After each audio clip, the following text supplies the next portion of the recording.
एक रिटायर्ड बुजुर्ग महिला को कॉल करके 12 घंटे तक उनको डिजिटल अरेस्ट किया जाता है। उनसे कहा जाता है कि आपके नाम और मोबाइल नंबर से लिंक मुंबई एयरपोर्ट पर एक पार्सल पकड़ा गया है जो कंबोडिया जा रहा था। उस पार्सल में ड्रग्स के साथ पोर्नोग्राफी और मनी लॉन्ड्रिंग जैसी चीजें हैं। पिछले 10 सालों की बात करें तो 1 जून 2014 से लेकर 31 मार्च 2023 तक भारतीय बैंक्स में 65,000 से ज्यादा फ्रॉड के मामले सामने आए हैं। एक लेडी को कॉल करके उनके पति जो कि एक गवर्नमेंट जॉब में थे वो रेप के केस में पुलिस ने पकड़ लिया है। उनको पुलिस स्टेशन ना ले जाया जाए तो आप out of the court settlement कर सकती हैं।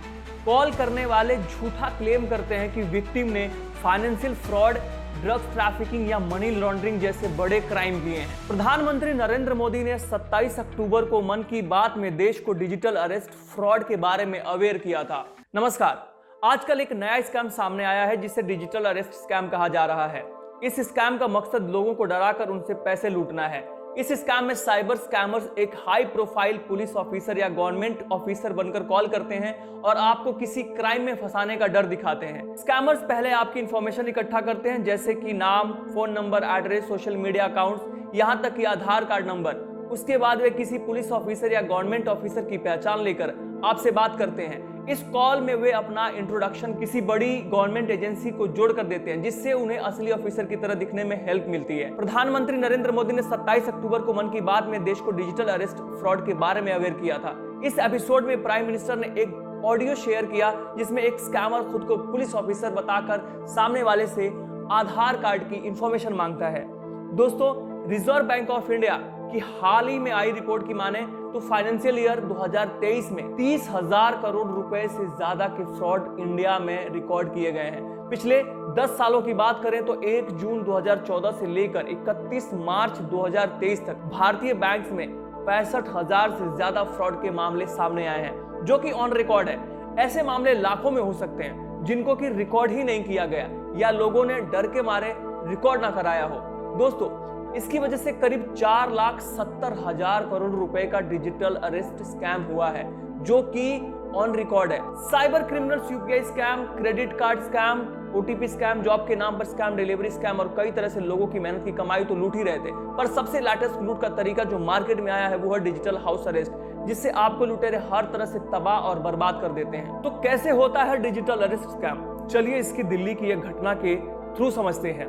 दोस्तों, दिल्ली में एक दिन एक लेडी को कॉल आता है कि उनके पति जो कि एक गवर्नमेंट जॉब में थे को रेप के केस में पुलिस ने पकड़ लिया है। अगर आप चाहती हैं कि उनकी वीडियो को सोशल मीडिया पर ना डाला जाए, न्यूज़ वालों को ना इसके बारे में इन्वॉल्व किया जाए और उनको पुलिस स्टेशन ना ले जाया जाए तो आप out of the court settlement कर सकती हैं। उसके लिए आपको इस दिए हुए नंबर पर 2 लाख रुपए भेजने होंगे, फिर आपके पति को छोड़ दिया जाएगा। दोस्तों, उस लेडी ने समाज की बदनामी के डर से उनको 2 लाख रुपए ट्रांसफर कर देती हैं। बाद में पता चलता है कि वो एक फ्रॉड था। दोस्तों, इसी तरह दूसरा केस है जिसमें एक रिटायर्ड बुजुर्ग महिला को कॉल करके 12 घंटे तक उनको डिजिटल अरेस्ट किया जाता है। उनसे कहा जाता है कि आपके नाम और मोबाइल नंबर से लिंक मुंबई एयरपोर्ट पर एक पार्सल पकड़ा गया है जो कि कंबोडिया जा रहा था। उस पार्सल में ड्रग्स के साथ पोर्नोग्राफी और मनी लॉन्ड्रिंग जैसी चीजें हैं। उस बिहाफ पर उनको डिजिटल अरेस्ट किया जाता है। स्कैमर्स उनको सुप्रीम कोर्ट का फर्जी अरेस्ट वारंट भी दिखाते हैं और कहते हैं कि अगले 2 घंटे में उनको घर से अरेस्ट कर लिया जाएगा।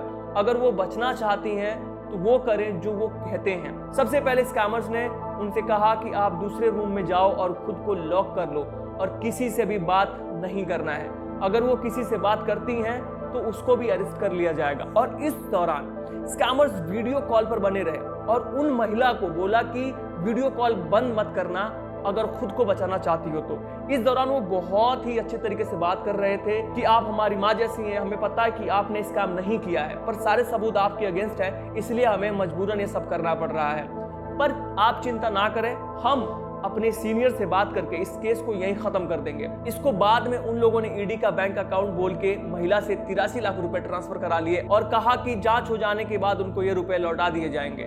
दोस्तों, कैसे पहचाने या बचे इनसे, तो आइए कुछ पॉइंट्स में समझते हैं। Fake call from officers. सबसे पहले साइबर स्कैमर्स किसी गवर्नमेंट ऑफिसर जैसे कि पुलिस इंस्पेक्टर या फिर एजेंसी का नाम लेकर के फोन करते हैं। वे दिखाते हैं कि वो किसी बड़े केस की जांच कर रहे हैं जिसमें आपका नाम जुड़ा हुआ है। कॉलर के बात करने का तरीका और वर्डिंग्स आपको बिल्कुल असली लगेगी। दूसरा, लीगल चार्जेस का डर दिखाना। ये स्कैमर्स आपको बताते हैं कि आप पर साइबर फ्रॉड, मनी लॉन्ड्रिंग या आतंकवाद जैसे सीरियस आरोप हैं। वो कहते हैं कि आपकी डिजिटल गिरफ्तारी का प्रोसेस शुरू कर दिया गया है और जल्द ही पुलिस आपको अरेस्ट करने आपके घर आएगी। इसके बाद शुरू होता है इनका असली खेल। तीसरा है फॉल्स एलिगेशंस, यानी झूठे आरोप। कॉल करने वाले झूठा क्लेम करते हैं कि विक्टिम ने फाइनेंशियल फ्रॉड, ड्रग ट्रैफिकिंग या मनी लॉन्ड्रिंग जैसे बड़े क्राइम किए हैं। अरेस्ट करने की धमकी। अगर विक्टिम उनकी बात नहीं मानता है तो स्कैमर्स तत्काल गिरफ्तारी की धमकी देकर उसे इमीडिएटली लीगल एक्शन लेने की बात कहकर इमोशनली तोड़ देते हैं। आइसोलेशन या आपको लोगों से अलग करना। चीजें को अपने कंट्रोल में रखने के लिए विक्टिम को ज्यादातर वीडियो कॉल पर रहने के लिए कहा जाता है। ये कभी कभी कुछ घंटों से लेकर कुछ दिन तक भी हो सकता है। आप वीडियो कॉल से हट नहीं सकते हैं, इसलिए ना ही आप किसी से हेल्प मांग सकते हैं और ना ही किसी को इसके बारे में बता सकते हैं। पैसे की डिमांड। विक्टिम से पैसे लेना इनका लास्ट गोल होता है। स्कैमर्स अक्सर जमानत के लिए जल्दी पेमेंट चाहते हैं, नेगेटिव पब्लिसिटी से बचते हैं और लीगल फीस पेमेंट करने को कहते हैं। Psychological manipulation. स्कैमर विक्टिम की इमोशनल सिचुएशन से खेलते हैं और बैकग्राउंड में नकली रोने की आवाज या फैमिली मेंबर्स के अरेस्ट होने जैसी टेक्निक का यूज करके उन्हें बहुत ज्यादा इमोशनली तोड़ देते हैं, जिससे कि वो और भी कुछ ज्यादा सोच समझ ना सके और अपनी फैमिली मेंबर्स को बचाने के लिए उनकी सारी बातें मानते जाएं। पार्सल घोटाला। विक्टिम को इन्फॉर्म किया जाता है कि इलीगल आइटम्स वाले पार्सल को रोक लिया गया है और उन्हें क्राइम में फंसाया गया है, जैसे कि हमने उस कहानी के थ्रू समझा है। दोस्तों, फैमिली मेंबर्स की इन्वॉल्वमेंट। स्कैमर्स क्लेम करते हैं कि फैमिली का कोई मेंबर क्राइम में शामिल है और उसे तत्काल फाइनेंशियल यानी पैसे की जरूरत है। आधार या फोन नंबर का मिसयूज। विक्टिम पर अपने आधार या फोन नंबर का इलीगल एक्टिविटीज के लिए यूज करने का आरोप लगाया जाता है। फिर आता है इनका असली चेहरा, out of the court settlement offer. Scammers एक हल्का रास्ता सजेस्ट करते हैं। वे कहते हैं कि एक छोटा सा अमाउंट पे करके आप इन लीगल प्रॉब्लम से बाहर निकल सकते हैं। वे आपको अकाउंट डिटेल्स देंगे या डिजिटल पेमेंट मोड जैसे कि पेटीएम, गूगल पे या बैंक ट्रांसफर के लिए कहेंगे। ये सब बहुत ही ऑथेंटिक तरीके से किया जाता है ताकि आप डर के मारे पेमेंट कर दें। असली आईडी वेरिफिकेशन के लिए डॉक्यूमेंट डिमांड। कई बार ये स्कैमर्स आपसे आधार कार्ड, पैन कार्ड या बैंक अकाउंट की डिटेल्स भी मांगते हैं। वे क्लेम करते हैं कि ये इन्फॉर्मेशन उन्हें वेरिफिकेशन के लिए चाहिए, लेकिन असल में वे आपकी पर्सनल और बैंकिंग इंफॉर्मेशन का मिसयूज करके आपको बर्बाद करने के लिए ही करते हैं। फाइनल पेमेंट्स या इंस्टॉलमेंट्स की डिमांड। पहली पेमेंट जैसे ही आप कर देते हो, उसके बाद स्कैमर्स बार बार आपसे नई डिमांड्स करने लगते हैं। वे कहते हैं कि जब तक पूरा लीगल क्लियरेंस नहीं हो जाता है तब तक पेमेंट करना पड़ेगा। अगर सामने वाला इंसान डर में आ जाता है तो वो बार बार पेमेंट करता ही रहता है। कैसे पता लगाएं कि ये स्कैम है? सबसे पहले मैं आपको बता दूं कि डिजिटल अरेस्ट जैसा कोई भी कानून अभी तक नहीं है हमारे लॉ में। इसको हम सिर्फ साइबर क्राइम ही कह सकते हैं। स्कैमर्स आपसे बात करते टाइम बहुत ज्यादा लीगल शब्दों का यूज करते हैं जिससे कि उस पर्सन को डराया जा सके।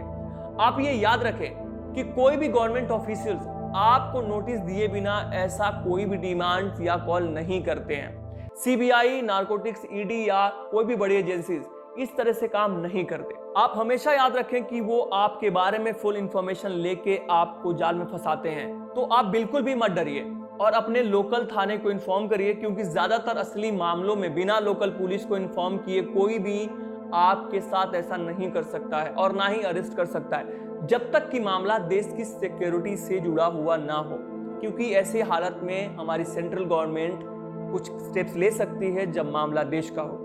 दोस्तों, इमीडिएट पेमेंट्स की मांग। गवर्नमेंट ऑफिसर्स आमतौर पर फोन पर पैसे नहीं मांगते। अगर कोई आपसे जल्दी पेमेंट के लिए दबाव डाल रहा है तो ये एक रेड फ्लैग है। Threatening tone. अगर कॉलर बार बार गिरफ्तारी या कोर्ट में ले जाने की धमकी दे रहा है तो अलर्ट रहें। गवर्नमेंट ऑफिसर्स या पुलिस इस तरह से डराने के लिए कॉल नहीं करते हैं। दोस्तों, नो ऑफिशियल डॉक्यूमेंटेशन। एक भी ऑफिशियल डॉक्यूमेंट नहीं भेजा जाना। ये लोग सीधा धमकी और पेमेंट पर फोकस करते हैं। हाँ, वो डिजिटल अरेस्ट के टाइम आपको फर्जी डॉक्यूमेंट दिखा सकते हैं जो बिल्कुल असली की तरह ही होता है। तो आप डरे मत और इमीडिएटली अपनी फैमिली में किसी और को बताएं या पुलिस को कॉल करें। क्या करें अगर आप इस स्कैम का शिकार हो जाएं? Immediately report. अगर आपको लगे कि आपने स्कैमर्स को पैसे भेज दिए हैं तो तुरंत अपने बैंक को कॉल करें और ट्रांजैक्शन को ब्लॉक करने की कोशिश करें। साइबर क्राइम पोर्टल पर रिपोर्ट करें। भारत में आप साइबर क्राइम हेल्पलाइन नंबर 1930 यानी 1930 और साइबर पोर्टल cybercrime.gov.in पर जाकर इसकी रिपोर्ट कर सकते हैं। ये जरूरी है ताकि और लोगों को भी इस स्कैम से बचाया जा सके। पर्सनल इंफॉर्मेशन को प्रोटेक्ट करने के लिए अगर आपने कोई भी डॉक्यूमेंट शेयर किया है तो इमीडिएटली अपने बैंक और अदर रिलेटेड ऑफिसर्स को इन्फॉर्म करें ताकि आपकी आइडेंटिटी का मिसयूज ना हो सके। प्रोफेशनल्स से बात करें। अगर आपको लगता है कि आप स्कैम का शिकार हो सकते हैं तो किसी वकील या साइबर क्राइम एक्सपर्ट से सलाह लें या फिर एटलीस्ट अपने फैमिली के लोगों से बात करें, उनसे इसके बारे में शेयर करें।